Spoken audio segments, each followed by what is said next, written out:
আছেন? আপনাদের আশীর্বাদে আমিও খুব ভালো আছি। কাকুলির আরেকটি নতুন ব্লগে আপনাদের স্বাগত জানাই। আগের ব্লগে তো আপনারা দেখেছেন আমার বাবার দিবসের অর্ধেকটা অংশ আপনাদের কাছে প্রেজেন্ট করেছিলাম। আজকে শেষ অংশটা প্রেজেন্ট করছি। দেখুন, আশা করছি আপনাদের খুব ভালো লাগবে। আর ভালো লাগলে পাশে থাকার অনুরোধ রইল। পুজো তো হয়ে গেছে, আমি পুজোর পরেই এসছি। নারায়ণ পুজো হয়েছে, এবার হচ্ছে যজ্ঞ। তো যজ্ঞ কিন্তু খুব সুন্দরভাবেই করছেন ঠাকুরমশাই, আমাদের এই কুলো পুরোহিত। ওর বাবা আগে পুজো করতো, বাবার পর ছেলে, এখন তার ছেলে পুজো করে। আগে কাকুকেও দেখতাম ছোটোবেলা থেকে, ওর বাবাকেই পুজো করতে দেখে এসেছি। তারপরে যখন একটু বড় হয়েছি, তারপরে এই ভাই পুজো করে। আমরা ভাই বলি, আমাদের থেকে অনেক ছোট বয়স থেকে পুজো করে আমাদের বাড়িতে।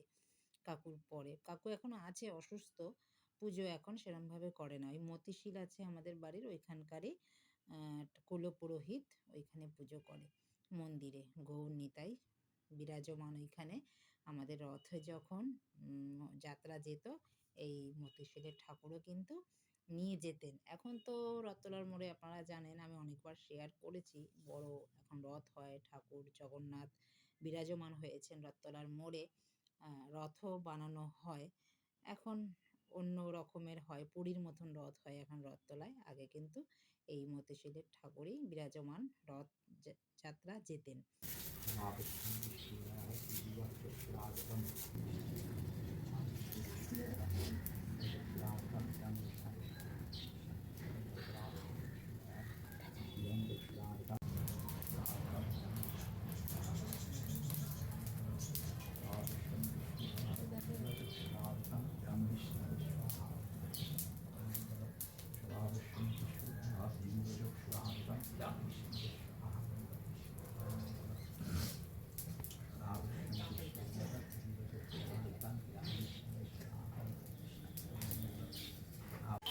হ্যাঁ দাও, দিয়ে নাও। হোম করতে প্রায় ঘন্টা খানেকের ওপরে লেগে গেছে। হোমটা সুন্দরভাবে, বেশ সুষ্ঠুভাবে হয়েছে। দেখতে পারলেন খুব সুন্দর হোম হয়েছে। চলুন এখন আপনাদের নিয়ে যাই আমাদের ঠাকুর ঘরে। তো ঠাকুর ঘরে হচ্ছে সিঁড়ির ওপরে মা করেছে। বাবার ইচ্ছা ছিল, অনেক দিনের আশা, বাবা মন্দির করবে।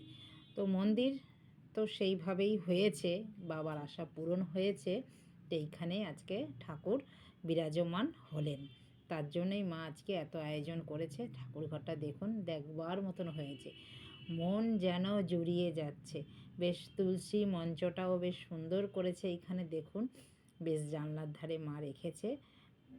মাকে জিজ্ঞাসা করলাম, মা তুমি তুলসী মাকে বস্ত্র পরাওনি? বলে রেখেছি, ভুলে গেছি। যেহেতু পঞ্চতত্ত্বকে দেওয়া হয়ে গেছে প্রসাদ, তার জন্য আর পরে তুলসী ধরতে পারিনি আর। তো ও গোবিন্দ যা চায় তাই হয় বলে না। আপনাদের কেমন লাগলো আমাদের ঠাকুর ঘর, সেটাও কিন্তু আমাদের জানাবেন।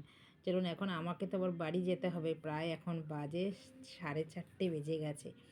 আমি একটু প্রসাদ মেখে, মা তো একা পারবে না, সকাল থেকেই বৌদির মা এসছে, সব কাজই করেছে। আমি একটু মার হেল্পের জন্য একটু প্রসাদটা মেখে সবাইকে দিয়ে দিচ্ছি, তাতে মার সুবিধা হবে। মা তো পারেই না একদম কিছু এখন করতে। আগে আমার মা অনেক কাজ করতো, মানে এখন পারে না। এই পুজোর সম্পূর্ণ কাজ বেশিরভাগটা বৌদি সেরেছে। মা বসে বসে সব দেখিয়ে দিয়েছে। তা মা করে, মানে এখন আগের মতন আর তাড়াতাড়িও পারে না, বয়স হয়েছে, বুঝতেই তো পারেন। তো চলুন প্রসাদ মেখে সবাইকে দিতে হবে।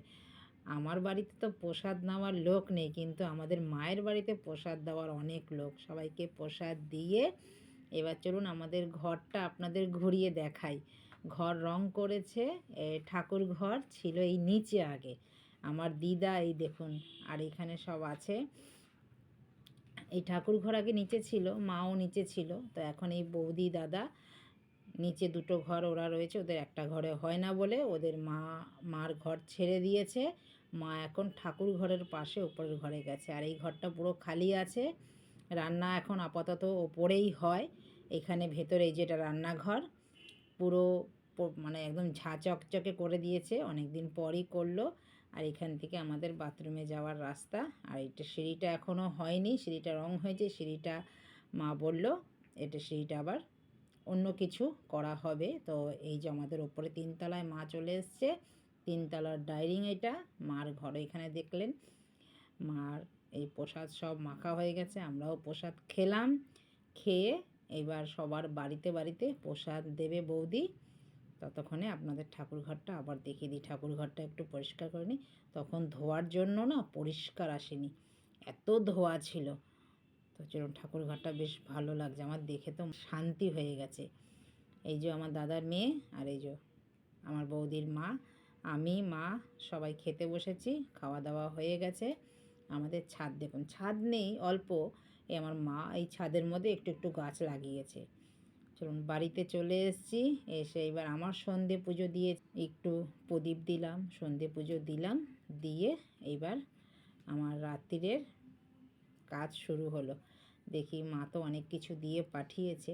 দেখুন, প্রসাদ দিয়েছে, লুচি দিয়েছে, আলুর দম, ছোলার ডাল, মিষ্টি সব দিয়ে দিয়েছে।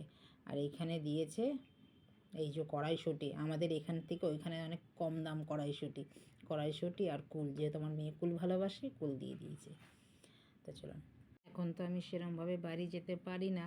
আগেই শীত পড়লে আপনাদের দাদা বেগুন ভাজা ভালো খায় বলে বড় বড় বেগুন, ফুলকপি, যত বাজার এইখানে যত কিছু না পাওয়া যায় সেগুলো আমার মা রেখে দিত আমার জন্য। সেই যখনই যেতাম তখনই সেই মানে বস্তা ভরে দিয়ে দিত। তো এখন কুল দিয়েছে আমার মেয়ের জন্য। ভিডিওটা আমি তবে এখানেই রাখছি। দেখা হচ্ছে পরের ভিডিওতে। যদি ভিডিওটা ভালো লেগে থাকে লাইক, কমেন্ট, শেয়ার করে চ্যানেলটিকে সাবস্ক্রাইব করে পাশে থাকার অনুরোধ রইল। দেখা হচ্ছে আবার নতুন একটি ব্লগে নতুন কিছু নিয়ে। সবাই ভালো থাকবেন, সুস্থ থাকবেন। নমস্কার, টাটা।